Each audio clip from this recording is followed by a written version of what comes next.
Have you ever asked yourself why you have become the parent you swore you would never be? That feeling of exhaustion after every morning, your throat raw from yelling while your child just stands there unmoved.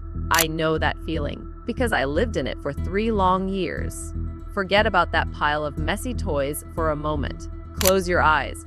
I want to take you somewhere else. Imagine you are standing in the middle of Shinjuku subway station in Tokyo during rush hour. Thousands of people are weaving through the crowd. But listen closely, the space is almost silent. In a corner, you see a 5-year-old child sitting next to their mother. No iPad, no throwing a fit for candy, no screaming. That child sits still, strangely calm, as if self-control is ingrained in their very blood. Now, open your eyes and return to our reality.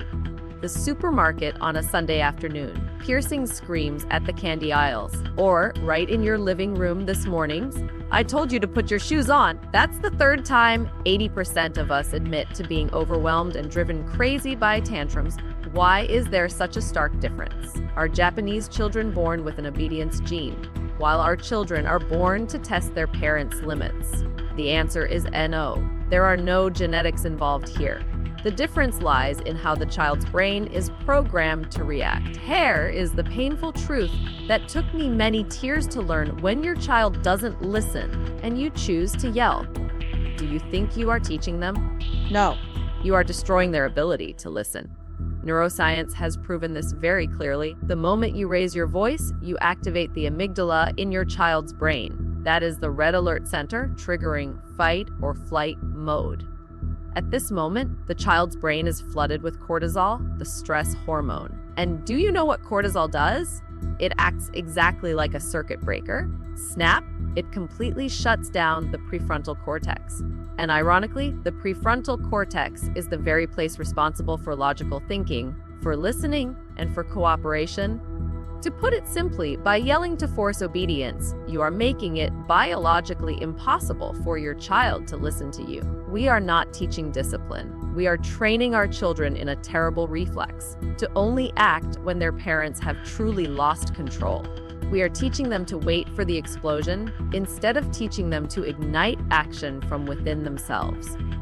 If you want to flip this script, if you want your child to possess the calmness of that child in the Tokyo subway station instead of the current chaos, then this video is the roadmap for you. Watch until the end. I will bring you a 4-step process, and you will have the way to transform your children.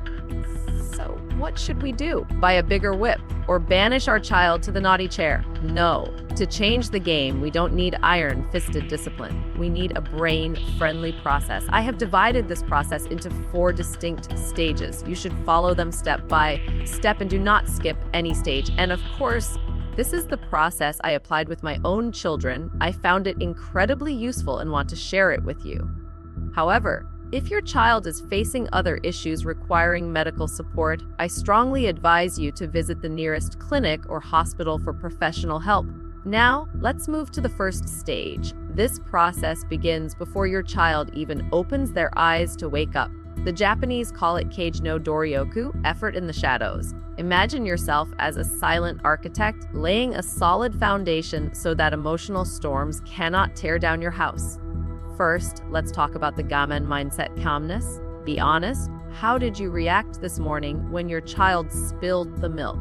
You screamed, didn't you? This is your wake-up call. Discipline is not something you impose on your child. It is a lifestyle you demonstrate to them. Inside our brains and our children's brains, there is something called mirror neurons. Emotions are highly contagious. If you are a storm, your child will be a tsunami. But when you maintain that calmness, what the Japanese call gaman, your child's nervous system receives a subconscious message. We are safe. Mom, Dad has the situation under control. Remember this saying, a parent's back is the child's textbook. You want your child to be calm. You must be their emotional anchor first. Second, build brain architecture through habit. Our classic mistake is turning every morning into a battlefield with a dozen disjointed commands. Brush your teeth, hurry up and eat. Where is your backpack? You are turning yourself into a broken record. Instead, create fixed routines. Why? Because when an action is repeated, it goes straight to the basal ganglia of the brain. This is the zone for habits for autopilot mode. Create a visual morning chart with pictures. When your child wakes up, just point to it. Now, the chart is the boss, not you. You escape the role of the nagging villain, and your child's behavior becomes unconscious, as natural as breathing. And finally, never forget skinship. Have you noticed that Japanese mothers often carry their babies everywhere, sleep, and bathe with them? That is not spoiling. That is science. These physical touches stimulate the brain to produce oxytocin, the hormone of love and trust, while simultaneously suppressing the stress, causing cortisol. Imagine oxytocin as your child's emotional fuel tank.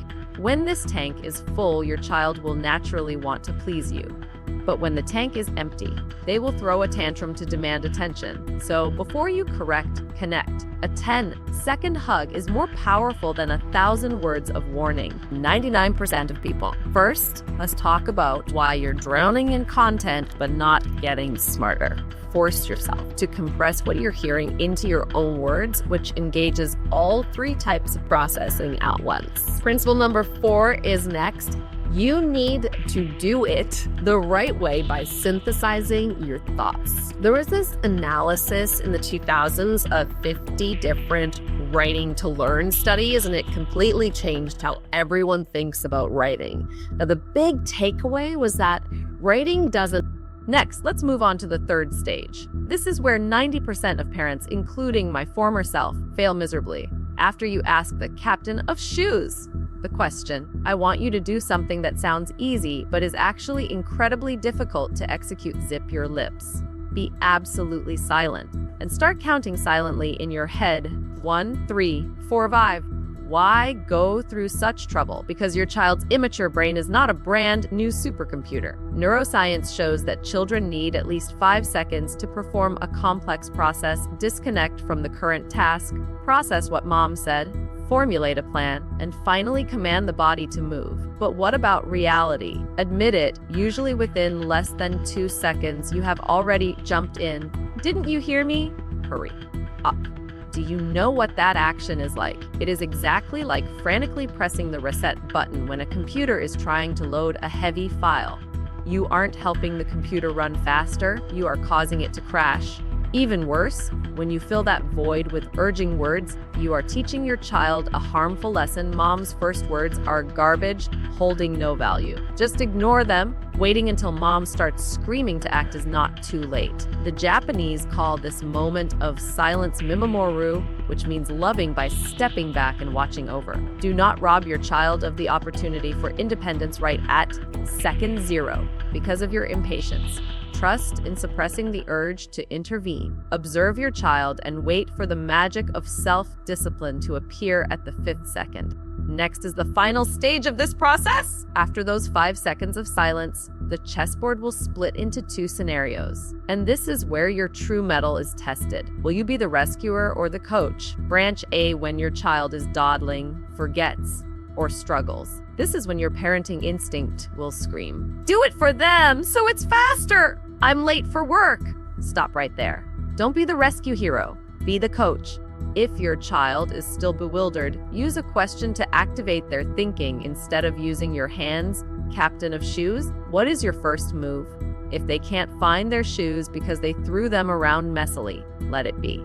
Sounds a bit cruel, right? But let your child experience that slight panic, that frustration of not finding their things. It is this positive stress that helps the brain engrave the lesson deeper than 1,000 words of your preaching. Do not strip away your child's right to stumble. And when they finish, even if slowly, stamp that identity immediately. That is responsibility. You truly are the captain of shoes. I knew you could do it.